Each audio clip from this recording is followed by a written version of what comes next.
Hello and welcome back to another pricey HD video. Today we've got another Birmingham City career mode episode. It is episode 11 of season 2 of Birmingham City career mode and we are now in February. So that of course means a new squad report. Reece Oxford got to 77 now. Unbelievable growth from that youngster. Bear in mind we brought him at the rating of 65, 66 I think. That sort of a region. It was definitely 65 or 66. It was one of them. Not sure which one though. And it's been amazing that he has become such an influential core player to the squad. That mere, what was it, £1.2 million? It seemed like such a lot of money back in them days. Has really come off pretty good. It feels like a measly amount of money now. And Adams is our first 80 rated player. Let's see how he can impact on this game here against West Brom. West Bromwich Albion. Now, we sort of remember what happened last time against West Brom, don't we?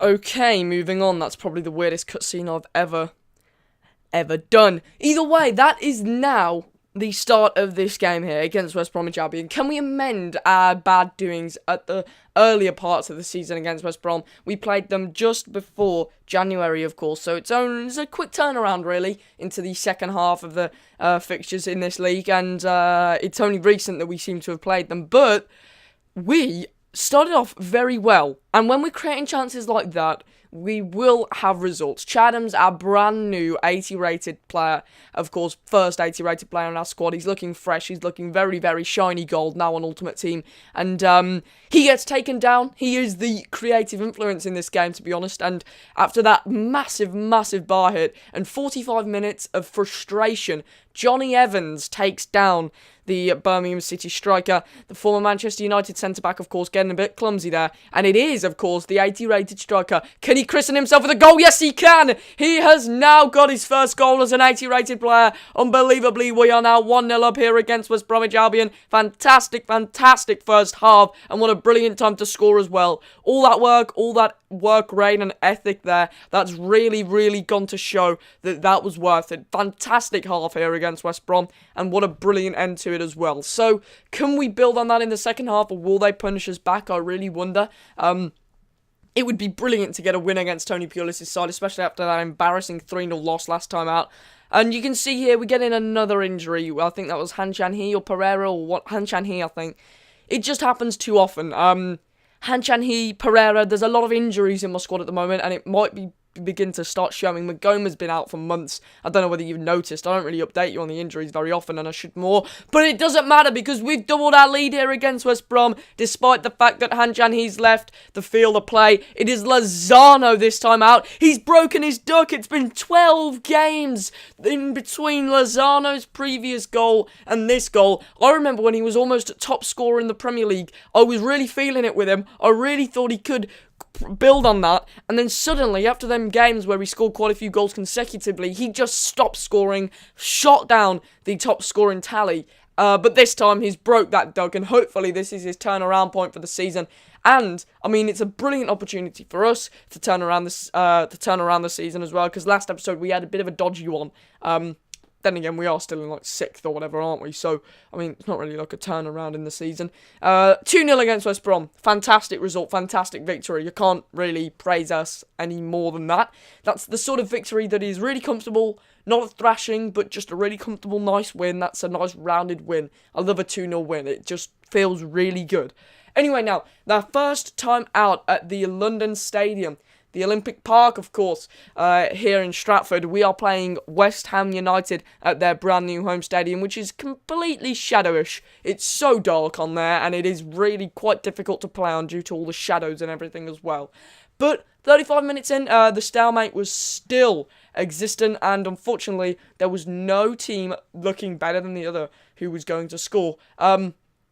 But West Ham do get one chance here with a little bit of passing play after their throw. It's played back down to the wing. Now Cresswell has it on the left-hand side. He whips it into the box. It's cleared quite well, but somehow we managed to just about get it clear with a bit of passing play. Now Roldan takes it down the other side of the pitch. We're almost in their final third now. It's played through to Adams. Adams, can he get another chance? He was through one-on-one. Surely that's got to be a red card for Winston Reid, the West Ham centre-back. It's just got to be. Ridiculous challenge and disgraceful challenge at that as well. Unfortunately, though, It was just outside the penalty area. Chatham's continued to roll into the penalty area, but we can't get anything from it apart from the fact that West Ham are down to 10 men.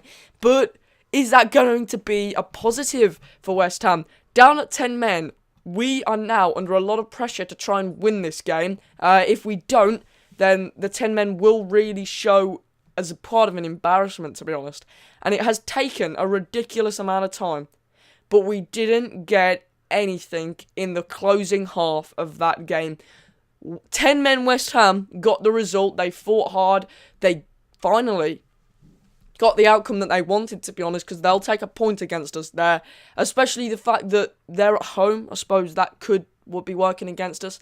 But 10 men West Ham, it's not really a bad result, but it's never nice to not get a win against a 10-man side, no matter who it is or no matter their quality. This time out, though, we've got another game against Norwich. This is the third game against Norwich of this season, I believe. Two of them have been in the Cup, so we've still got a Premier League game to play against them as well. So we've had them in the Capital One Cup. Sorry, in the EFL Cup now. Not the Capital One anymore, is it? League Cup, either way. So we've had them in the League Cup already, and we went out to them in like the final minutes of that game. It was a horrible, horrible game, and I just couldn't get the goal that we needed to try and level us. But this pressure is what you call relentless. Look at this. Opportunity after opportunity piling onto the statistics. But there's only one statistic that matters, and at the moment, it was still 0-0. So, ultimately, this was just painful to play. You see how quick I've jumped cut all these results, because look at all that. All of them chances and not one goal. We were all over them that half, completely dominant. There wasn't a chance worth showing from their point of view. But it wasn't until the 64th minute where we get another chance. It's whipped in there. Magoma has returned here with a brilliant cross in. Can it get in? Yes, it can. It's a headed goal. It's into the net by Chadams. He has just suddenly seemed to have gone on a bit of a scoring spree in this episode, to be honest. It's a brilliant bit of positioning by him. Magoma returns from his injury with a bang. It's literally like his third touch since his return from injury, results in literally the most fantastic of crosses and a goal. And guess who else doubles our lead? It is Lozano. This time out in the FA Cup, we're doing no wrongs here against Norwich. Our pressure, it really has come good for us in the end. And we just dominated Norwich in this game. The 2-0 doesn't reflect really how dominant we were. Chadham's had 6 shots. It's not often that one striker has 6 shots. It's not often we even get 6 shots on target. So it's mad that he even had 6 in the end. But overall, what a fantastic game that was against Norwich. We progress in the FA Cup to the next round. We have exceeded objective now in the FA Cup by far, and let's see whether we can win the Emirates sponsored trophy. I very much doubt it. There's a lot of good teams still in there, but it's all still to play for. We'll never know what will happen until we're at that point. Let's see whether we can get to Wembley at least. Semi-finals is really within reach now. It's a possibility, and it would be awesome if we could get to Wembley. In fact, was that the quarters? No, I don't think we're in the quarters yet. The league table is looking quite dandy at the moment. We've got 2 games in hand on the team above, who is West Ham United, of course. Mad, like I was saying earlier about the West Ham game, 0-0 against West Ham. West Ham are a very good team, though. So, they are 3rd in the league at the moment, and they're doing just as well as us. In fact, even better. But against Mark Hughes' Stoke side early on, we managed to beat our former keeper Jack Butland as Chadams gets yet another goal. He is on fire at the moment. Nothing is going to stop him scoring, and when he's getting so many goals on his tally, he's going to fly up the goal scoring tally list, which is just brilliant, because in the previous few games, of course, one of them was in the FA Cup, so it doesn't count in the Premier League Golden Boot challenge, but ultimately, it's just brilliant to see Chadams scoring. I really don't know what this 80 rating has done to him, but it's changed his entire style of play. And Chadams, he gets an absolute banger there. It was a screamer from Chadams. What a hit that was on the volley. Fantastic finish. Ultimately, a brilliant goal. He doubles his goal scoring tally now, Chadams, in this game. What a fantastic, fantastic goal that was. You've got to give him a lot of credit there to finish a chance like that. So much power, so much driven energy in that shot, and it was just absolutely impossible to stop for Jack Butland, and it was just such a fantastic, superb finish as well. You've just got to commend shots like that. They look fantastic, because the cross came in, he whipped his foot at it, and all of a sudden, it was in.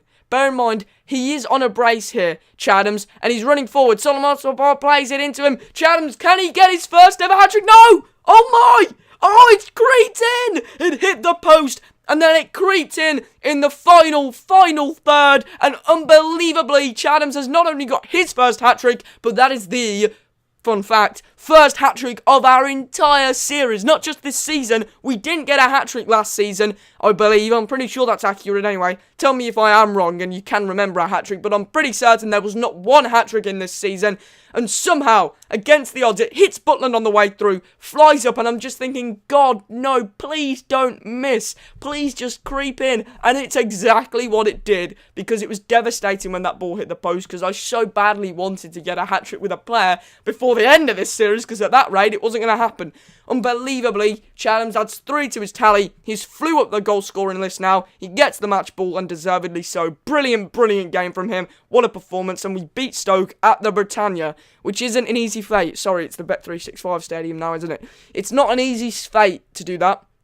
It's not an easy task at all, and we did it in excellent style. So, I mean, you could say that's a bit of a Midlands derby there. So, 2 Midlands derbies in one episode. I do thank you for watching. If you did enjoy, make sure you smash that like button down below. Subscribe for more Birmingham City career mode content. We are going through this season at a relative pace now. Hopefully, we can finish it before the month is out.